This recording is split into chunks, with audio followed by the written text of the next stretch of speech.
1장 8절부터 16절까지 우리 한 절씩 나눠서 읽겠습니다. 그리고 마지막 16절은 다 같이 합독하겠습니다. 하나님의 말씀입니다. 다니엘은 뜻을 정하여 왕의 음식과 그가 마시는 포도주로 자기를 더럽히지 아니하리라 하고 자기를 더럽히지 아니하도록 환관장에게 구하니 하나님이 다니엘로 하여금 환관장에게 은혜와 긍휼을 얻게 하신지라. 환관장이 다니엘에게 이르되 내가 내 주 왕을 두려워하노라. 그가 너희 먹을 것과 너희 마실 것을 지정하셨거늘 너희의 얼굴이 초췌하여 같은 또래의 소년들만 못한 것을 그가 보게 할 것이 무엇이냐. 그러게 되면 너희 때문에 내 머리가 왕 앞에서 위태롭게 되리라 하니라. 환관장이 다니엘과 하나냐와 미사엘과 아사랴를 감독하게 한 자에게 다니엘이 말하되 청하오니 당신의 종들을 열흘 동안 시험하여 채식을 주어 먹게 하고 물을 주어 마시게 한 후에 당신 앞에서 우리의 얼굴과 왕의 음식을 먹는 소년들의 얼굴을 비교하여 보아서 당신이 보는 대로 종들에게 행하소서 하매 그가 그들의 말을 따라 열흘 동안 시험하더니 열흘 후에 그들의 얼굴이 더욱 아름답고 살이 더욱 윤택하여 왕의 음식을 먹는 다른 소년들보다 더 좋아 보인지라. 함께 읽습니다. 그리하여 감독하는 자가 그들에게 지정된 음식과 마실 포도주를 제하고 채식을 주니라. 아멘. 하나님 말씀입니다. 본문을 중심으로 은혜와 긍휼을 얻게 하신지라, 은혜와 긍휼을 얻게 하신지라는 제목으로 하나님 말씀 함께 나누겠습니다. 보통 기성세대라고 말하면 40 또는 50 이상 된 세대를 이야기합니다. 나름대로 세상에서 어느 정도 이제 좀 기반도 다지고 이제 안정적인 그런 삶을 사는 사람들을 뜻하죠. 오늘날 기성세대 40, 50, 60 이렇게 때를 이야기하면 보통은 베이비 부머 또는 베이비 붐 제너레이션 이렇게 부르죠. 그렇다면 요즘 10대 또는 20대를 가리켜서 혹시 뭐라고 부르는지 아십니까? MZ 세대 그거는 한참 뒤고요. 보통 10대, 20대를 제너레이션 알파라고도 이야기하고 여러 가지로도 이야기하는데 또다시 그들을 이렇게 부르는 말이 있답니다. 그것은 maybe generation이랍니다. maybe generation. 아마도 세대 이렇게 번역할 수 있을 것 같은데 과거보다 선택의 폭이 많이 넓어졌죠. 어떤 결정을 내리는 거가 쉽지 않은 그런 세대입니다. 그러다 보니까 중요한 어떤 선택과 결정의 순간마다 maybe 이렇게 대답을 한다는 거예요. 이런 사람을 가리켜 무조건 결정장애가 있다 그렇게 단정 지을 수는 없지만 이것이 단지 오늘날 10대 20대 젊은이들 뿐만 아니라 또한 오늘날 우리의 모습을 그대로 드러내는 게 아닌가 이런 생각을 하게 됩니다. 왜 우리는 중요한 선택과 결정의 순간 항상 이렇게 좀 주저하게 되는 거고 또 애매하게 또 망설이게 되는 걸까요? 우리 앞에 놓인 선택의 폭이 너무 많아졌기 때문만은 분명 아닐 겁니다. 많은 경우 정말 중요한 인생의 목적을 모르고 정말 중요한 삶의 지향점을 모르기 때문에 그런 겁니다. 과거와 비교하면 오늘날 우리가 사는 세상 얼마나 더 편해지고 좋아졌습니까? 또 얼마나 더 복잡해졌습니까? 그러다 보니까 사람들은 정작 지금 내가 누리고 있는 이런 것, 그런데 그것이 궁극적인 어떠한 목적을 향해 나아가야 하는지를 잘 모르고 이렇게 지나칠 때가 많은 겁니다. 그 점에 있어서 오늘 본문, 특별히 다니엘서는요, 우리에게 전해주는 메시지가 매우 분명합니다. 오늘 본문 다니엘서에서 가장 먼저 우리에게 말씀하는 것은 바로 뜻을 정했다 하는 겁니다. 본문이 시작되는 8절을 보니까요, 다니엘은 뜻을 정하여 왕의 음식과 그가 마시는 포도주로 자기를 더럽히지 아니하리라 하고 이렇게 지금 말씀하고 있죠. 뜻을 정했다. 어떤 것으로 뜻을 정했다는 겁니까? 거룩하게 살고자 또 하나님 앞에서 정결하게 살고자 그러한 것으로 지금 뜻을 정했다는 겁니다. 이 뜻을 정하다는 이 말은요, 히브리 말로 보니까 어떤 무엇 특정한 것 위에 나의 마음을 올려놓다라는 거예요. 그러니까 우리가 어떤 것을 마음의 결단을 해도 그게 오래가지 못하는 것은요, 그냥 그것이 나의 생각으로만 그치기 때문에 그런 걸 거예요. 하나님의 말씀에 우리의 마음을 두는 거예요. 하나님의 생각에 우리의 마음을 두는 거예요. 그게 바로 뜻을 정하는 겁니다. 제가 10대 20대 말씀을 서두에서 드린 이유는요, 다니엘이 뜻을 정했을 때 그의 나이가요 10대 나이였어요. 그런데 다니엘은 하나님의 거룩하심, 하나님의 말씀에 자신의 마음을 올려놨어요.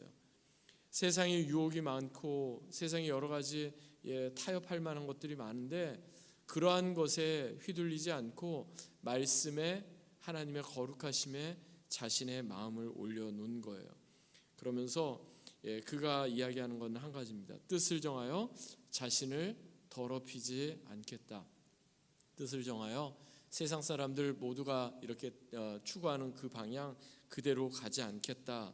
그렇게 그가 마음을 정한 겁니다.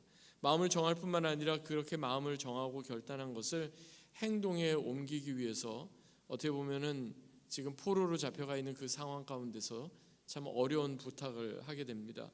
환관장에게 내가 앞으로 왕의 진미를 내가 먹지 않고 그냥 내가 물과 채식만 하겠습니다. 그렇게 요청하게 된 겁니다. 환관장이 그 말을 듣고 굉장히 황당했을 것 같아요. 그러면서 이야기하잖아요. 너가 그렇게 했다가 혹여라도 너의 얼굴이, 너의 안색이 좋아 보이지 않으면 내 목이 달아난다. 내 지금 자리가 위태롭다. 그렇게 이야기를 할 정도입니다. 그럼에도 불구하고 다니엘이 정말 확고하게 이렇게 이야기를 하니까 하나님께서 환관장의 마음에 또한 은혜를 베푸시고 긍휼을 베푸시고 그의 마음을 움직이셨다 하는 게 오늘 본문에 전해주는 주된 내용입니다. 다니엘 한 사람, 지금 그가 할 수 있는 게 아무것도 없어요. 포로로 잡혀왔고 경험이 많은 것도 아니고 지위가 높은 것도 아니고, 그런데 그 한 사람이 내가 하나님 앞에서 거룩하게 살겠습니다. 내가 하나님의 말씀대로 살겠습니다.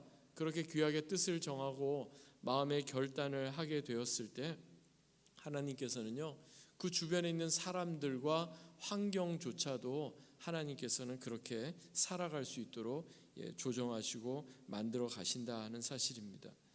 여러분, 그런데 오늘 이 본문에 다 나오지는 않지만 사실 그 유다 땅에서 바벨론으로 포로로 잡혀왔던 사람은 다니엘 한 사람만 있었던 게 아니에요.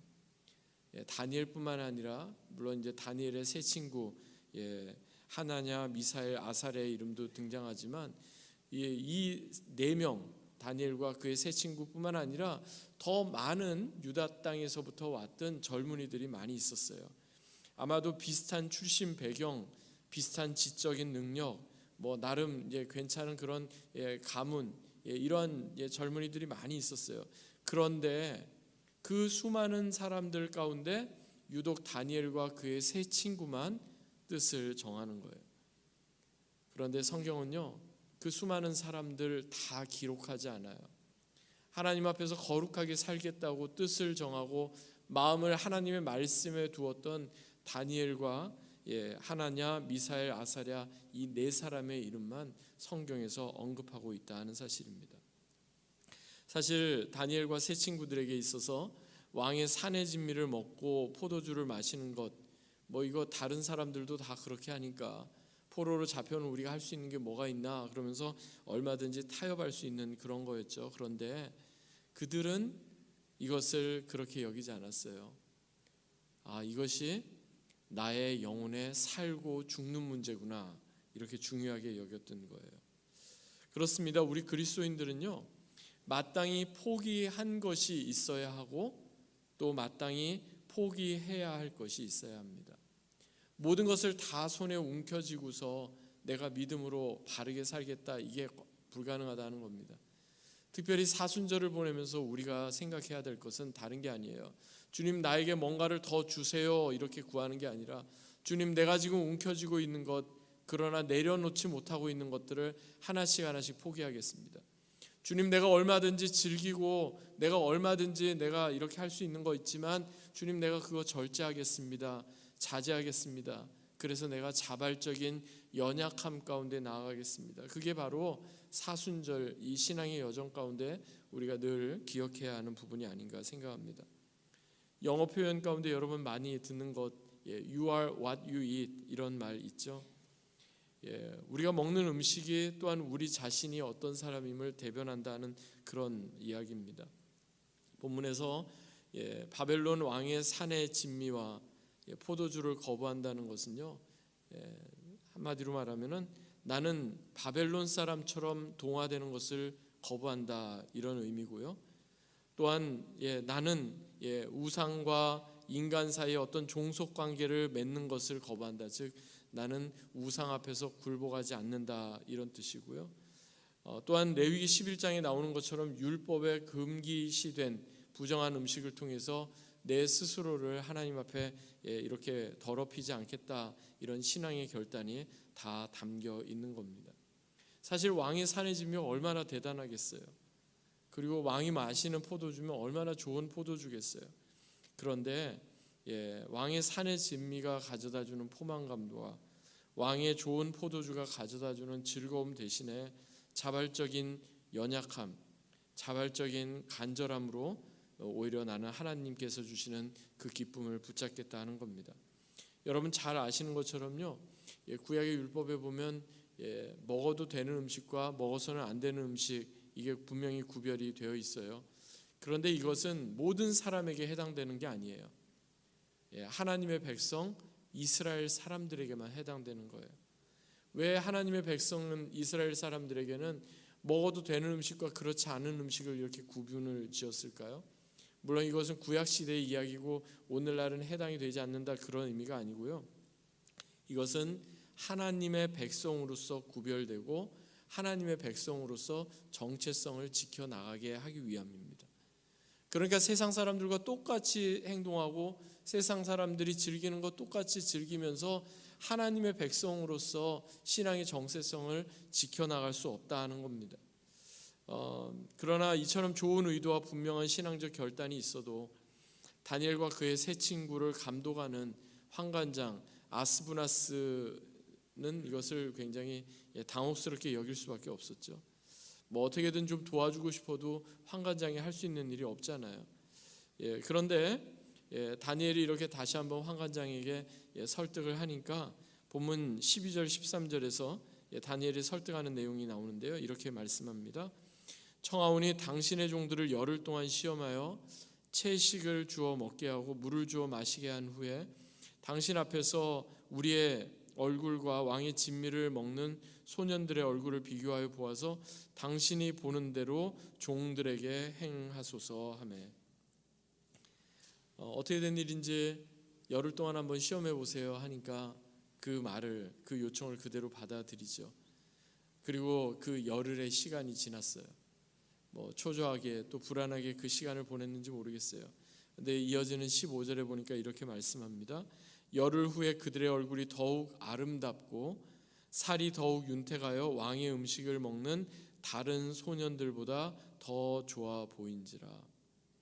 여러분 이 말씀 보면서 육식보다는 채식이 좋구나, 베지터리언이 돼야 되겠다, 이런 의미는 아니라는 것을 여러분 분명히 아실 겁니다.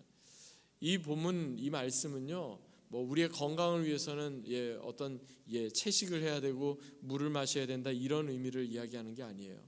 당연히 산의 진미 영양가가 있고 더 좋은 그런 음식을 먹으면 더 건강하겠죠. 그런데 지금 이 말씀이 의미하는 것은 우리가 비록 좋은 음식을 먹지 않아도 하나님 앞에 뜻을 정한 그 사람을 하나님 책임져 주신다는 거예요. 우리가 비록 연약할지라도 하나님 앞에 뜻을 정하고 살아갈 때 하나님께서는 감당할 수 있는 힘도 능력도 은혜도 허락해 주신다는 거예요. 그래서 하나님을 향한 믿음, 그 믿음을 위해 때로는 어떤 우리의 불이익도 감수하고 위험도 무릅쓰는 그러한 삶, 다니엘과 그의 세 친구들처럼 그렇게 살아가게 되면요, 하나님께서 책임져 주신다는 거예요. 중요한 것은요, 이 모든 것의 출발이 뜻을 정하는 것에서부터 시작돼요. 하나님의 말씀 위에 우리의 마음을 두는 겁니다. 하나님의 선하심 가운데 우리의 삶을 맡겨 드리는 겁니다. 그렇게 되면 하나님께서 책임져 주시는 겁니다. 저는 뜻을 정한다라는 것을요, 또 이렇게 좀 말씀을 드리고 싶어요. 요즘은 뭐 그런 것을 많이 안 하더라고요. 저희 딸아이도 보니까 뭐 컴퍼스를 이렇게 써서 원을 그리거나 그런 거 별로 없는데, 제가 학교 다닐 때만 해도 컴퍼스를 자주 썼거든요. 그래서 이렇게 둥글게 원을 그렸어요. 여러분 아시는 것처럼 컴퍼스의 한쪽 끝에 연필을 끼우고요, 다른 한쪽 끝에는 철심이 이렇게 박혀 있지 않습니까? 뜻을 정하는 게 저는 이 컴퍼스와 같지 않나 이런 생각을 해봅니다. 뭐 그걸 작게 좁게 만들고 또 크게 하는 거에 따라서 원의 크기는 얼마든지 달라질 수 있어요.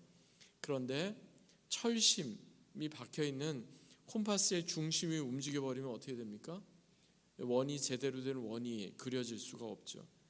하나님을 향한 뜻을 정하는 사람은요, 마치 그 철심이 딱 그 원의 중심에 딱 박혀 있는 것처럼 흔들리지 않게 그 중심을 딱 잡고 있는 겁니다. 이와 관련해서 청파교에서 목회하시다 은퇴하신 김기석 목사님이 쓰신 글을 잠시 인용하겠습니다. 다니엘과 그의 세 친구는 왕의 산의 진미를 거절하고 자기의 신앙의 원칙을 지켰습니다. 지켜야 할 것을 지키면 내적인 힘이 생깁니다. 그 내적인 힘이 겉으로 피어나는 것이 곧 환한 얼굴빛입니다. 변화산에서 예수님의 모습이 환하게 바뀌었다는 것이나 살기 등등한 공회원들 앞에서도 그 얼굴이 천사와 같았던 순교자 스데반 집사님처럼 말입니다. 이것이 바로 내적 고요의 외적 드러남입니다. 내적인 고요함의 외적인 드러남. 그렇습니다. 외적으로 보면 굉장히 지금 막 정신 하나도 없는 것 같아요. 그런데 내적인 고요함이 있는 사람, 하나님을 향해, 하나님의 말씀을 향해 뜻을 정한 그 사람, 외적인 어려움 가운데서도 그 내적인 고요함이 외적으로 드러나는 거예요. 상황이 달라지진 않아요. 혼란스럽고 어지럽고 불안한 그런 것들은 그대로 있는데, 때로는 억울하기도 하고 고단하기도 하고 그러한 마음들이 늘 이렇게 있는데, 그럼에도 불구하고 그 내적인 고요함이 우리 외적인 모든 환경을 초월하게 된다는 겁니다. 지금 이들의 믿음과 용기는 어느 한순간 저절로 나온 게 아니에요. 하나님 앞에서 계속해서 뜻을 정하고, 어제도 정하고 오늘도 정하고 내일도 정하고, 제대로 그 뜻 정한 대로 살아갈 때까지 하나님 앞에서 믿음으로 계속해서 뜻을 정하고 말씀으로 결단하고, 그렇게 함으로 지속적으로 나오는 거예요. 그래서 이들 4명의 젊은이들이 채식만 하고 물만 먹었는데도 불가능한 일이잖아요. 그런데 오히려 더 얼굴빛도 좋고 더 건강해 보이고, 채식만 하고 물만 먹었음에도 불구하고 굶주림과 허기에 시달리지 않았다는 겁니다. 이것을 통해서 우리가 생각하는 것은요, 하나님께서는 뜻을 정하고 이렇게 살아가는 사람에게 하나님은 은혜와 긍휼을 베풀어 주신다는 겁니다. 우리도 하나님을 섬기기로 결단하고 하나님의 은혜와 긍휼을 구하고, 또 하나님 앞에서 우리가 믿음으로 날마다 뜻을 정하고 그렇게 살아가게 될 때 하나님께서는 우리의 삶을 또한 책임져 주실 것입니다. 우리 주변에 세상에 너무나 많은 산의 진미, 또 세상에 너무나 많은 그러한 선택, 그러한 상황 가운데 maybe, 글쎄요가 아니라 이거는 이렇습니다, 이거는 아닙니다, 분명하게 우리가 뜻을 정하고 그렇게 나아갈 수 있어야 하겠습니다. 채식과 물로 상징되는 단순한 삶, 심플한 삶, 그러나 이것을 통해서 우리 안에 내적인 고요함이 외적으로 드러나는 그러한 저와 여러분 되시기를 주 예수 그리스도의 이름으로 간절히 축원합니다. 아멘. 오늘 이 말씀